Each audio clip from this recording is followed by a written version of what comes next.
allô? Salut, Mom, comment ça va? Ça va bien, toi? En grande forme? Ah, pas pire, c'est 5 pieds 11. Ouais. Hey, je voulais te dire, à soir, c'est mon dernier souper avec ma date, là, Brigitte. Oui? Puis, non, elle est super fine, mais finalement, ça, c'est... On sera pas un couple dans la vie, là, mais on va être des bons amis. En tout cas, on va essayer. Je suis pas encore belle-mère. Non, pas cette année. Oh, elle attend encore d'être belle-mère. Ah, je comprends. Non, on n'est pas rendu là encore. Fait que, on se voit en fait ça. Ciao, Bye. ciao. Bye.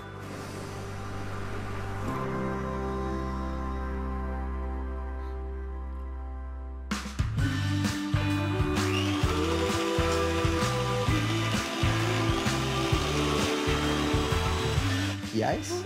Sa mère, peut-être? Ah, Puis comment ça s'est passé avec ta partenaire, avec partner? Amélie? Qu'est-ce qui fait que ça peut pas marcher, là? Ben, peut-être quelqu'un qui... Ça a juste jamais... ça a jamais popé, là. Je veux dire, il n'y a pas Ouais. eu de... Wow, une explosion de passion et whatever, là. Je veux dire, ça a été cool, puis ça a resté plat pas mal. Il n'y a pas eu d'étincelles, il n'y a pas eu... Qu'est-ce que rien de ça aurait pris pour qu'il y ait des Ah, je étincelles? sais pas, là. C'est moi, c'est plus avec le feeling, là. Je veux dire, si ça donne qu'il y en dedans de moi, je le sens, mais j'aurais fait OK. C'est drôle de penser que s'il n'y a pas de passion, ben il ne peut pas avoir de relation. Oui, puis Guillaume, il y en avait de l'intérêt, il y en avait de l'attirance au début, mais ça n'a pas été plus loin. On ne peut pas forcer l'amour. Mais en même temps, c'est faux de penser que parce que j'ai pas de papillons puis d'étincelles, souvent supportées par la passion et l'énergie sexuelle, on ne peut pas aller plus loin. Même qu'en vieillissant, c'est souvent le contraire qu'on cherche parce qu'on a été déçus dans nos relations passionnelles. Puis tes autres relations que tu as eues avant, là, c'était tout au senti, au ressenti? Ah oui, Comme oui, tu feeling dis. power. Tout le C'est- temps, feeling. flabbergasté. Mais pourquoi de base, ça n'a pas fonctionné? Ben là, je sais pas, je sais pas, ça n'a pas marché, pas marché. C'est sûr qu'il y a des gens avec qui c'est plus facile. Avant qu'on continue, ben on le voit, là, tu sais, c'est que c'est pas nécessairement l'étincelle qui va faire en sorte la durée d'un couple, mais c'est la sélection, tu sais, comment tu te prépares, qu'est-ce que tu cherches, qu'est-ce que tu es capable de comprendre à l'intérieur de toi, puis par rapport à l'autre, tu sais, de laisser aller le hasard ou le feeling ou « Ah, je vais le savoir que c'est le bon ou la bonne », c'est laisser quelque chose de vraiment important de façon aléatoire, tu sais, c'est pas comme ça que ça fonctionne, les relations. Je le sais, on nous a vendu ça, nous a fait à croire que c'était ça, puis il y a beaucoup de gens qui vont se fier à ce feeling-là, puis ils vont s'embarquer dans une relation en se disant que, ben écoute, avec ce que je viens de ressentir, c'est bien normal. Mais on oublie un facteur important, le cerveau, il cherche quoi? À se reproduire, OK? Deux choses qu'il veut le cerveau. Se reproduire, puis survivre.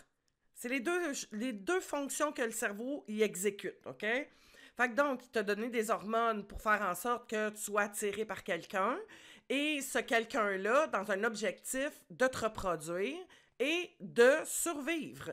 Donc, c'est ça que le cerveau va chercher.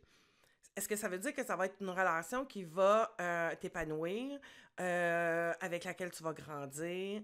Tu vas-tu trouver le bon ou la bonne partenaire pour toi? Est-ce que... Et il y a un paquet d'enjeux qui embarquent au travers de ça. Donc, prendre en considération qu'il faut s'observer. T'sais, Guillaume, je sais pas c'est combien de temps après qu'ils ont filmé le bilan, mais on peut comprendre qu'au niveau de l'inside, on l'a vu pendant tous les épisodes, c'est pas là. Il est pas plus encore capable. Je sais pas, t'sais. Puis il va finir par rencontrer quelqu'un, tu sais, avec quelqu'un probablement qui se posera pas plus de questions, qui attendra pas plus de la relation, qui vont se contenter de ce qu'il est capable de donner, puis que ça va être correct pour elle, puis ça va aller. Mais est-ce que c'est ça que tu veux? Pose-toi la question, c'est quel genre... Tu veux savoir quelqu'un? Si tu veux quelqu'un, là, je vais te dire un grand secret. Si ton objectif, c'est juste de partager ta vie avec quelqu'un, c'est facile, facile, facile. Tu peux trouver plein de monde pour partager ta vie. Mais si tu veux partager ta vie avec quelqu'un qui est un bon partenaire, une bonne partenaire, avec qui tu vas t'épanouir, avec qui tu vas te sentir bien, avec qui va avoir de l'harmonie, là, ça demande un petit peu plus de travail. La complicité, ça s'installe avec le temps. C'est à force de connaître les gens, puis ça s'installe. Puis il faut que tu manifestes ton intérêt. Oui. Puis en cours de route, si ça change, pour donner une chance à la relation que l'autre puisse s'ajuster, s'adapter, s'améliorer, ou vice-versa, il faut que tu parles. OK. Sinon, surtout que ça va faire ça, c'est comme, hein, t'as un intérêt, bonsoir. OK. Je pense que la perfection que tu cherches j'ai surtout pas envie de te retrouver à 40 ans et dire, hey, Louise, ça n'a pas donné, c'est pas tout à fait ça, mais c'est pas... Je comprends.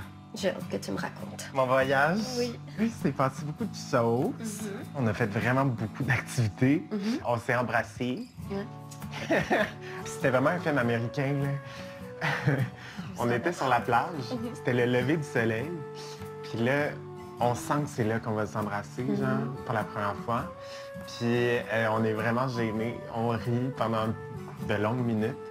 Puis le décor était tellement beau. Puis genre, c'est niaiseux, mais c'était vraiment romantique, genre, comme moment. Oh.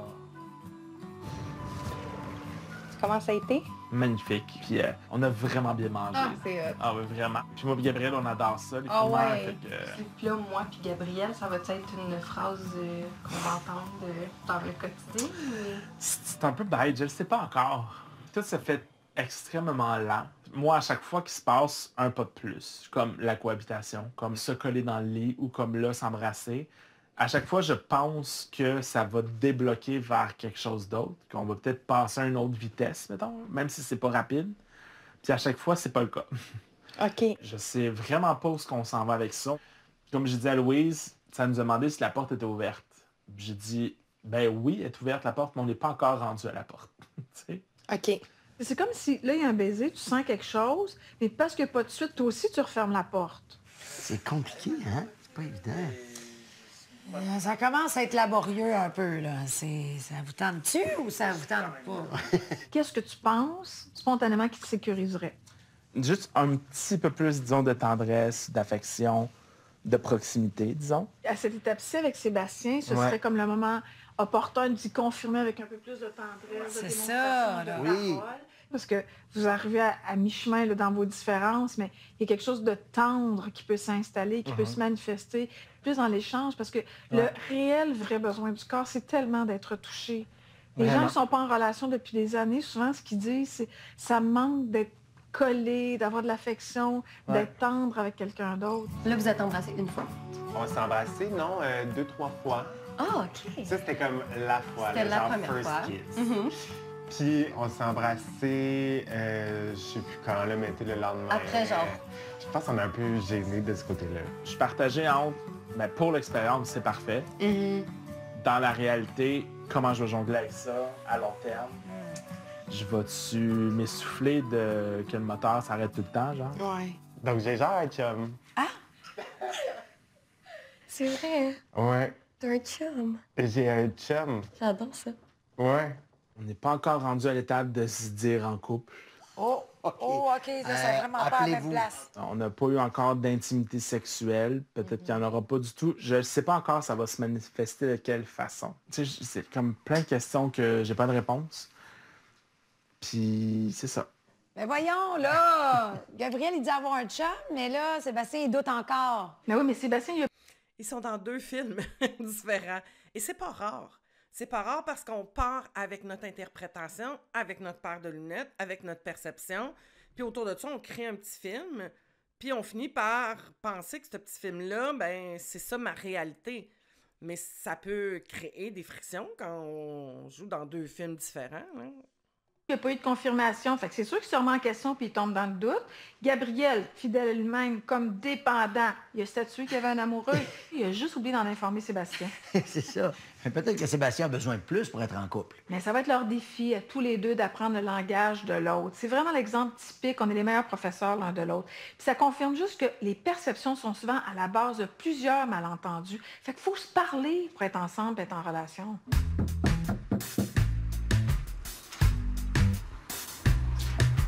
Hey, salut! Hello, hello.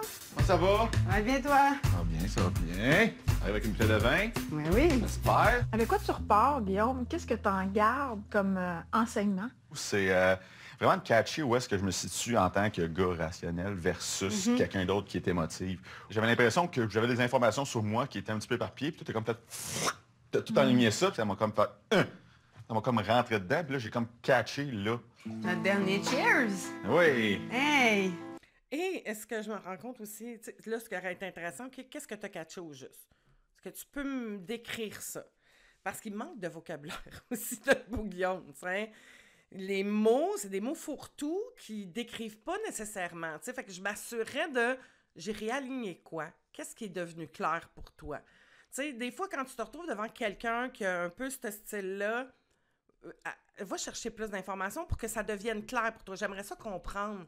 Vraiment, ça m'intéresse. Tu sais, pas dans le but de le pogner en défaut, de... Non, dire... Ah, écoute, moi, j'aimerais ça que ça soit clair aussi pour moi, ce que tu as compris. Tu peux-tu me l'expliquer dans tes mots, mais pour que je comprenne? Tu sais, des fois, ça peut être par métaphore. Tu n'es pas obligé d'utiliser les mots savants, là, mais de trouver une façon d'arriver à comprendre plus comment l'autre voit les trucs, tu sais. La boucle. Cheers, cher. Cheers, cher. Cheers, Amélie. Guillaume, là, plus t'es sincère, plus t'es honnête, plus tu dis les choses telles qu'elles le sont, même si elles sont pas le fun à entendre, tu vas t'éviter beaucoup de confusion. Ouais. Tu vas t'éviter beaucoup de laisser l'autre dans le vide, mais surtout, tu passeras pas pour le bad boy. Ouais. Parce que ça fait mal. Ouais. Je suis très contente que tu me fasses un souper. C'est pas vrai. Oui. Délicat jusqu'au... Ouais.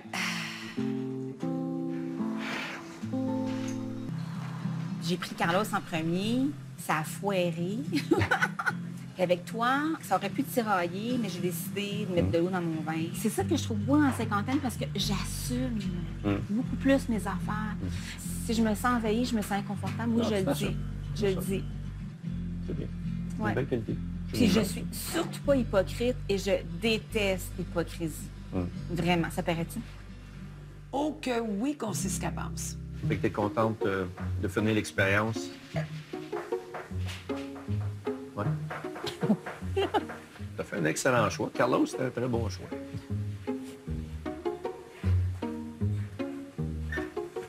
Sylvain, quand il sait pas quoi dire, il dit des Je niaiseries. suis pas hasard à ton montant pour ça encore.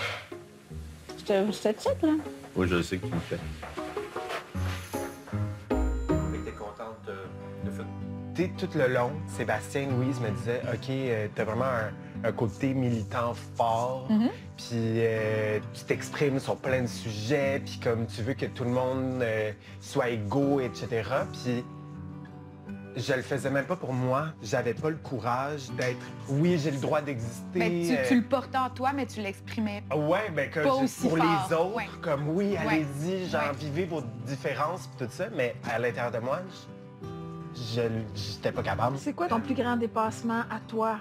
Aujourd'hui, je m'assume en tant qu'asexuel. Ouais. C'est vraiment ça qui m'a permis de grandir dans mon identité, puis de l'assumer, puis de faire OK, c'est correct, t'sais. Puis là, je l'ai vraiment transformé en positif. Absolument. Puis ça, c'est vraiment la plus belle réalisation de mon expérience, mais je pense quasiment de ma vie. T'sais. Wow! J'espère que ça va marcher avec Sébastien, mais je suis prêt. Admettons, ça marche pas, là. J'ai pas peur d'aller dater quelqu'un d'autre, puis de m'assumer, puis que, genre, ça peut être le fun, puis pas être tout le temps dans ma tête, puis anxieux. C'est comme si aujourd'hui, tu peux te permettre de constater que l'amour, c'est pas une menace. Non. Les hommes sont pas une menace. Ta différence n'est pas une menace. Ouais. Tu as le droit, puis tu as la liberté d'être totalement et entièrement toi-même. Ouais. Les 2-3 dernières années, j'étais vraiment comme « Ah non, je veux pas le rencontrer parce que Ça sert à rien, il va me rejeter. il va me rejeter, ça va me faire de la peine. » Ouais. Puis là, ben, au pire, il va me rejeter, mais je sais que c'est possible. Puis je sais que ça peut être le fun. Je me sens choyé d'avoir vécu cette expérience-là, puis pour vrai, je remercierai jamais assez pour ça. Vraiment. La première personne à remercier, c'est toi. C'est moi. Oui.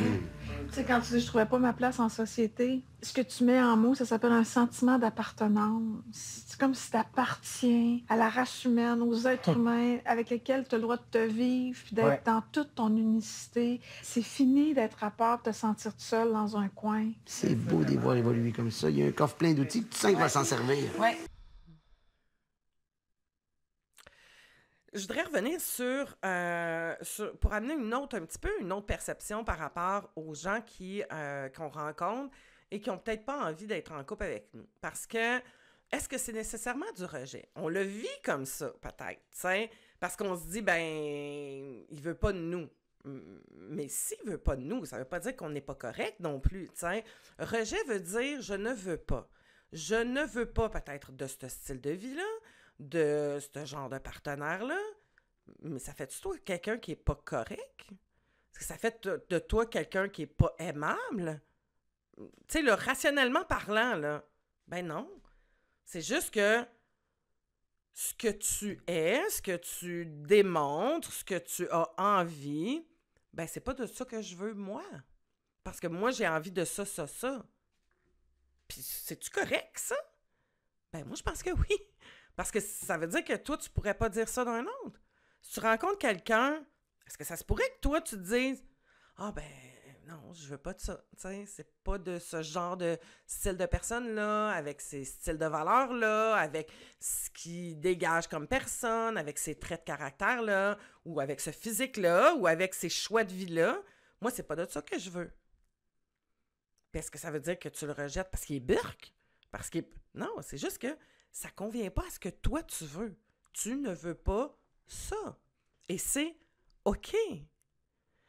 Mais pourquoi on prend ça si personnel? Bien, parce qu'on se laisse nourrir par l'autre. On vit au travers le regard de l'autre. Et encore plus, si nous, ça nous plaît l'autre. Si nous, on est attiré par cette personne-là, puis qu'on regarde son style, puis que nous, on le sélectionnerait, cette personne-là, mais que cette personne-là ne nous sélectionne pas. Moi, je pense que c'est une maudite belle piste intéressante à se dire, OK, moi, c'est ce genre de personne-là que j'ai envie d'avoir dans ma vie. Mais est-ce que ce genre de personne-là me sélectionnerait moi? Et s'il ne me sélectionne pas, pourquoi?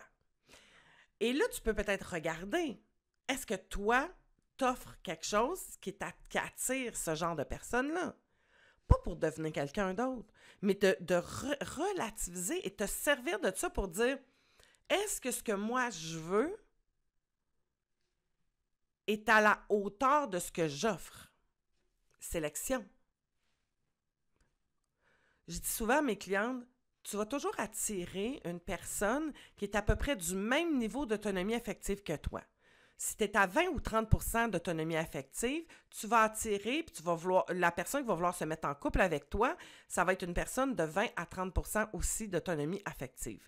Une personne à 70 d'autonomie affective ne sera pas intéressée par une personne à 20 ou 30 d'autonomie affective. Donc, si toi, tu es en train de m'écouter, puis que tu penses que tu es à 70, puis que ton chum est à 20, ou inverse, là, ben, détrompe-toi. Tu es au même niveau que lui. Parce qu'il n'y a personne à 70 qui tolérerait d'être avec quelqu'un à 20 ou 30 c'est trop demandant. Il y a trop de blessures, ça demande trop d'énergie, il faut tout le temps rassurer, sécuriser, il faut vivre avec tous les comportements de quelqu'un qui n'est pas capable de se nourrir par lui-même. Il faut y faire à manger constamment, il faut même le faire manger, parce qu'il n'est pas capable de le faire par lui-même. Fait que tu ne voudras pas être en couple avec quelqu'un comme ça si toi, tu es autonome et tu es capable de te faire à manger. Et c'est là où c'est pas que c'est pas que t'es pas correct, c'est juste que ah ben non, ça convient pas, je ne veux pas. C'est pas du rejet, c'est je ne veux pas. Ça, tiens, la blessure du rejet puis de pas avoir été sélectionné, ça des fois ça peut faire. Dans le passé, je me serais probablement sauvé. Comment ça? Ben parce que moi j'aime pas la confrontation. Alors pour moi, de quelqu'un qui dit des choses comme ça, c'est probablement sauvé. Comment ça? Ben parce que moi, j'aime... Ça t'a permis quoi, dans le fond? Sentir tout seul dans un coin. C'est beau de les voir évoluer comme ça. Il y a un coffre plein d'outils, tu sens qu'il va s'en servir. Oui. L'expérience avec moi, ça t'a permis quoi, dans le fond? Dans le passé, je me serais probablement sauvé. Comment ça? Ben parce que moi, j'aime pas la confrontation. Alors pour moi, de quelqu'un qui dit des choses comme ça, c'est pas c'est confrontant? Un peu confrontant. Ben il y a une façon de dire, je suis pas habitué, puis c'est pas le genre de choses que je cherche. J'ai réussi à dealer avec. En temps normal, j'aurais pas dealé avec ça. Moi, ce que j'ai appris, c'est d'apprendre à nommer les choses. C'est peut-être le genre de choses que je savais inconsciemment, mais que je faisais pas. Oui. Parce que j'aime mieux acheter de la paix que de provoquer des fois des situations qui sont... Oui, exactement. Tu sais, moi, je me verrais passer un week-end ou 4-5 jours, on va faire la Charlevoix ensemble régulièrement. Tu m'appelles, tu as du temps, on part. Au quotidien, je me verrais pas vivre avec... Je me verrais pas au quotidien. Moi non plus. Oh! Ben c'est ça, c'est ça. Je trouve que ce que vous avez réussi à dépasser, c'est l'honnêteté. Tu sais, quand vous avez lâché la pression que, garde, on s'en va pas dans une direction amoureuse de part et d'autre. Ouais. C'est ça qui fait que là, on a pu avoir quelque chose où vous êtes un peu plus complice aujourd'hui, vous avez du plaisir, puis je pense que c'est le plaisir qui a dominé la rencontre avec Malgré toutes les différences que vous avez, on êtes-vous d'accord? Tout à fait. Quoi tu penses, Brigitte? Non, mais je me dis, tu sais, il y remémore. avait un autre truc aussi, tu sais, à un moment donné, il me dit, je trouve que, tu sais, des fois, je manque de filtre, de reconnaître, moi, tu sais, ce que j'ai pu lui avoir nommé parfois, qui peut avoir été blessant ou décevant, ou que je crois que j'ai fait beaucoup plus attention à ça, là. Oui, Brigitte, tout à fait. Avec Gabriel, une autre chose que j'ai travaillé, c'est que moi, je suis habituellement toujours en contrôle de mon image. Et en fait, ce qui se passait dans les thérapies, juste toi et lui, si vous parlez de moi, j'avais aucun contrôle là-dessus.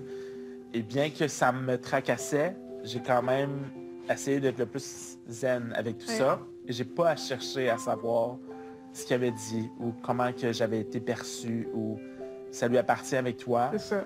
Puis ça, c'est un autre travail aussi que j'ai réussi à À ton faire. insu, mais ça t'a permis d'évoluer puis de t'accueillir.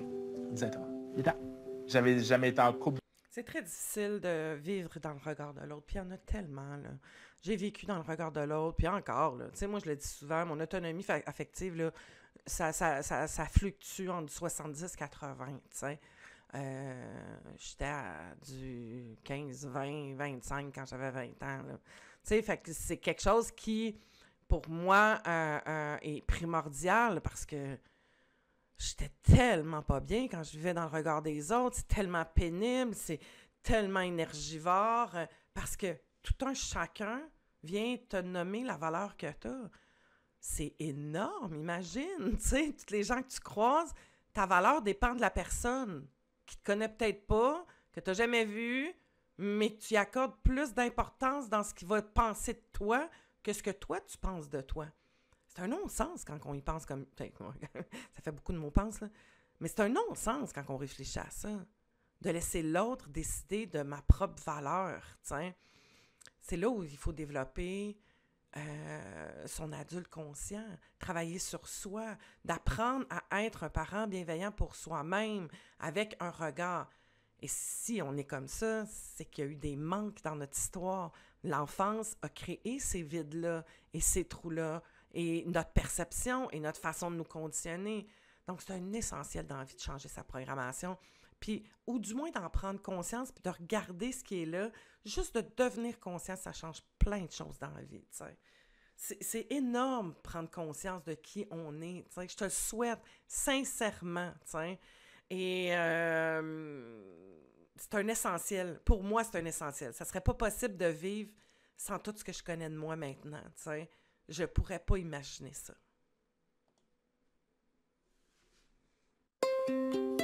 La victoire, je pense que moi, j'ai eu, en fait, c'est d'avoir été capable de parler comment moi, je me suis sentie. Ça, c'était très, très, très important pour moi d'être capable de le faire parce que j'ai rarement été capable de le faire, même avec le père de mes enfants. Puis c'est pratiquement peut-être même pour cette raison-là que je suis plus avec aujourd'hui, tu sais. Fait qu'à un moment donné, dans mes relations futures, mais il va falloir que je sois capable de le faire. T'as été bon comme Je suis le punching bag des relations futures. Le punching bag. Ben, c'est là-dessus qu'on se pratique. Là-dessus qu'on se pratique. Ouais. Ouais, tout à fait. C'est ça. Moi, ça m'a appris à mettre des mots sur mes besoins. Il partait d'où ton besoin? Ça passe par où? Ben, par le cœur. Oui, ton senti. Mon senti. Mets plus en doute ton senti. Ouais. Fait que toi, tu cherches pas à l'expliquer, je cherche à l'écouter. C'est comme je suis insécure, il se passe quelque chose. Fait que doute pas de ce que tu sens. OK? Super. Mais fais l'exercice de le mettre en mots pour négocier avec un rationnel puis expliquer l'affaire. Ouais. Puis là, je vais voir. Quoi?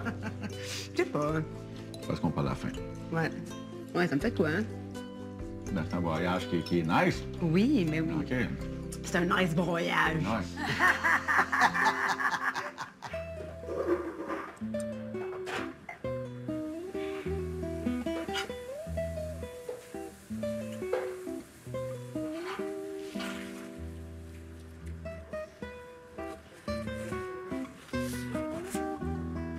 On s'est tellement vu dans la dernière semaine, on ne peut rien se dire. Non. T'as fait ta tour. Correct. C'est pas, Brigitte, elle vit-tu quelque chose ou elle est juste bien dans son moment? Oui, je sais pas quoi dire. C'est magnifique. C'est magnifique. Magnifique. Bon, ben bonne route. Bonne bon route. retour. Merci. À bientôt. Dire bonjour, Charlie. Oui. Bonne soirée. Ciao, ciao, toi aussi.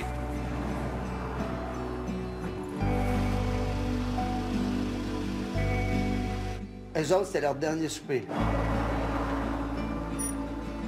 C'était un très bon dernier souper. Oui, c'était cool. C'était réciproque aussi. Non, c'était nice. Puis tout était cool. Je veux dire, on a passé au travail quelque chose ensemble, puis c'était nice. Puis on a appris plein d'affaires. Puis écoute, bon, on va apprendre là-dedans, puis on se tient au courant. Oui? Oui. Oui. Je te remercie beaucoup pour vrai pour tout ce que tu me fais vivre. Là. Il n'y a rien qui arrive pour rien dans la vie. Moi, je pense vraiment beaucoup à ça. C'est pas pour rien que tu es arrivé dans ma vie, puis que tu es passé dans ma vie. Fait que je te remercie vraiment beaucoup la vie pour ça. Là. Même chose aussi. Good. Fait que fais attention à toi. Toi aussi? On se donne des nouvelles? Yes. OK. Good. Salut. Bon retour. Merci. Plaisir. Bye. Salut. On dirait que je viens de fermer une porte sur... Ouais. Comme... Ah! Il y a quelque chose qui vient de... On vient de tourner la page, il y a quelque chose, ça m'a comme fait... D'abord, j'ai comme plus pris conscience là. Ah ouais? Ouais. Si moi j'ai un conseil pour vous deux, c'est vraiment d'être conséquent. C'est-à-dire que quand je dis quelque chose, puis je sens quelque chose, essayer d'avoir le même comportement. Toi, il faut que tu fasses attention dans qu'est-ce que tu dis, puis comment tu te comportes, que ça fasse un. Tu as un intérêt, puis tu te comportes comme un gars qui a un intérêt. C'est un peu la même chose pour toi. C'est comme tu as un intérêt, mais tu as glissé dans la sexualité, puis alors que c'était pas ça que tu voulais a priori, c'était un amoureux. Fait que tu t'es lâché à la dernière minute, fait que c'est comme... Qu'est-ce que tu fais, Amélie? T'as glissé là-dedans alors que je t'en... Fait que tu sais, puis si j'ai un souhait, c'est que toute cette prise de conscience-là que vous avez faite ensemble, parce que vous étiez respectueux et bienveillants un envers l'autre, ben amenez ça dans vos autres relations. Salut! Et c'est là que toute expérience, toute rencontre, toute personne qui croise notre route, on peut en faire un bilan. Qu'est-ce que j'ai appris de là? Si t'es dans l'autre, puis t'es en train d'accuser l'autre, puis l'esti, puis pourquoi qu'il a fait ça, puis puis l'as-tu vu, puis tu passes à côté, là. Tu sais, ça donne absolument rien. Tu sais, t'es en train de prendre toute ton énergie puis ton temps à analyser l'autre, puis à... Pourquoi? Regarde-toi, toi, hein? Pourquoi je l'ai choisi? Qu'est-ce qui a fait que j'ai décidé de le rencontrer ou d'être en relation ou de m'embarquer? Est-ce que j'aurais pu déceler avant les signes? Ah, non? OK. Qu'est-ce que j'ai besoin d'acquérir comme compétence pour être capable de déceler ça? Qu'est-ce que j'ai besoin de changer en moi pour être capable de choisir un meilleur partenaire? Là, tu parles. Là, ça va donner quelque chose, tu sais. Mais l'autre, t'aurais beau le bitcher, le critiquer, chialer après, ça vient pas te permettre de travailler sur toi puis de te regarder toi. Comment ça va? Ça va bien toi-même? Oui, ça va. Je suis super contente de vous rencontrer aujourd'hui. Je te présente Gabriel. Vraiment enchantée de te rencontrer, Gabriel. Enchanté aussi, que je fréquente déjà depuis quelques mois. Ouais, c'est ça. Sébastien m'a invité à rencontrer son médecin pour parler du VIH. Ouais. Il y a encore quelques questionnements. Puis, je suis content de rencontrer quelqu'un professionnel de la santé qui va vraiment pouvoir m'éclairer. Souvent, quand je l'explique aux gens, le mot indétectable bug les gens beaucoup parce que comment ça se fait qu'il est indétectable mais qu'on a pu te le détecter? Oui, dans le fond, la charge virale, c'est la quantité de virus qu'il y a dans le sang.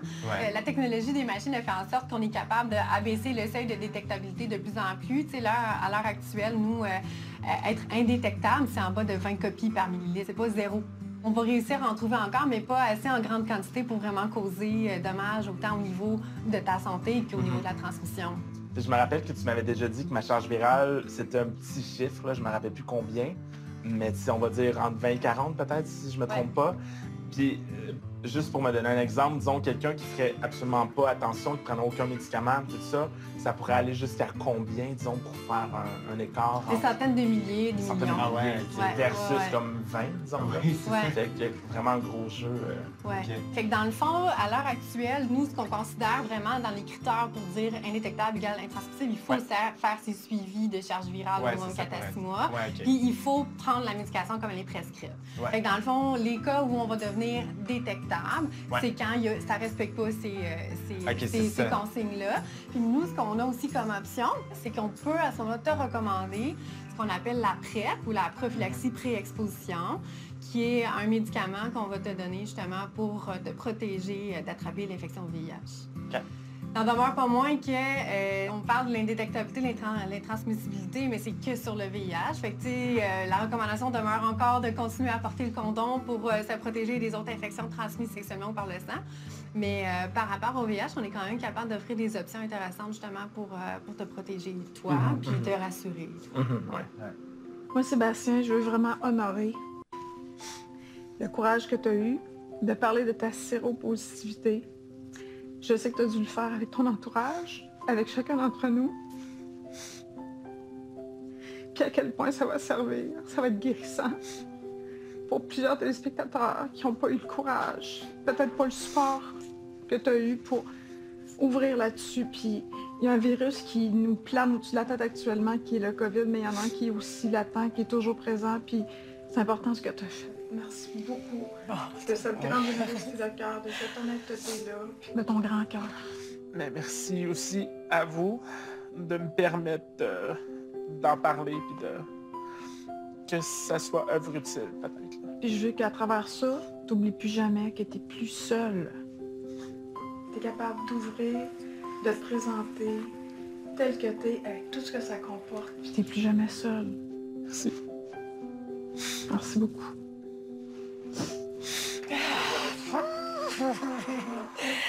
Aïe, aïe, aïe!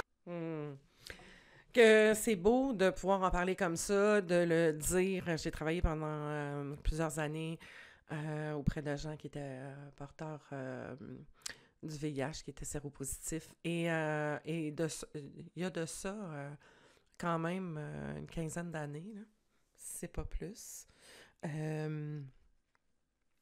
Et je trouve ça vraiment le fun de voir l'avancée au niveau de tout ce qui est la médication pour la personne qui est porteur.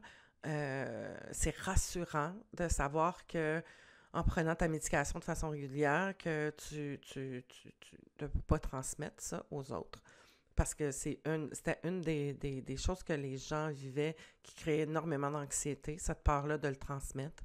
Et l'autre, quand tu es en couple, ben d'avoir une possibilité de pouvoir être bien avec l'autre. Et on prend des couples que ça fait des mois, des années qui sont ensemble. Ça peut permettre d'être bien. T'sais. Et contrairement à ce qu'on peut le penser, il y a beaucoup de gens hétéros qui sont porteurs aussi du VIH. Et qui sont séropositifs. Moi, j'ai suivi beaucoup de couples qui auraient aimé avoir des enfants, puis ça devenait un enjeu, ça, de pouvoir avoir des relations et de transmettre, la peur de transmettre. Même à l'époque, c'était un risque très, très faible, mais là, ce que j'entends, je trouve ça vraiment, vraiment super, parce que il y a beaucoup de gens qui ont été étiquetés, vécu beaucoup de jugements, beaucoup de peur. Quand on ne connaît pas quelque chose, on en a peur. Et ça, entre autres, ça a été ça. Donc, oui, bravo, Sébastien, parce que même encore en 2025, il y a encore full préjugés puis peu de connaissances par rapport à ça du grand public. Donc, je trouve ça bien qu'on en parle encore et qu'on en parle avec nos enfants, qu'on parle de tout ce qui implique de se mettre en action en sexualité. Puis même pour les femmes et les hommes de 50, 55, 60 ans qui, après une longue relation, reviennent sur le marché du célibat. Parce qu'entre autres, je me souviens, j'avais accompagné une femme de 50 ans qui avait attrapé le VIH. Ça faisait 25 ans qu'elle était en couple et s'est séparée. Et lors d'un voyage, ben, elle a eu une relation sexuelle avec quelqu'un, puis elle est revenue avec ça. Et si elle avait été plus informée, peut-être que ça ne serait pas arrivé. Alors, voilà. Et bravo à tous les participants pour leur courage. Je trouve ça extraordinaire de voir ces gens-là vivre une expérience comme celle-là, en intimité, en se montrant vulnérables, en montrant qui ils sont. Fait que à tous ceux qui ont participé à cette émission-là, je veux vous dire bravo pour votre courage, félicitations. Merci de nous permettre au travers vous, de nous connaître plus, de nous connaître mieux, d'apprendre sur nous. Je trouve ça extraordinaire. Demain, je vais partager le dernier épisode. On les revoit quelques mois plus tard où ils en sont. Donc, vous allez avoir cet épisode-là en bonus demain. Alors, merci d'avoir été là. Et si tu es en train de l'écouter pendant que j'en fais l'analyse, on commence lundi. Donc, c'est pas lundi qu'elle va être diffusée. Ça, je tiens à vous le dire. Parce que l'épisode passe le lundi à 19h. Je vais faire l'analyse le lendemain. Fait que moi, le lendemain, regarde l'épisode pour la première fois. Je la regarde pas à la télé. Je regarde l'épisode, j'en fais l'analyse et au cours de la journée, un peu avec le même horaire qu'il y a là, vers la fin de l'après-midi, début de soirée, l'épisode va être en ligne. Donc, ça va être les mardis, mercredi, jeudi et vendredi que vous allez retrouver les épisodes. Fait que donc, si tu veux écouter en même temps que moi avec mes analyses, il va falloir que tu patientes jusqu'à mardi. Alors, sur ce, au revoir.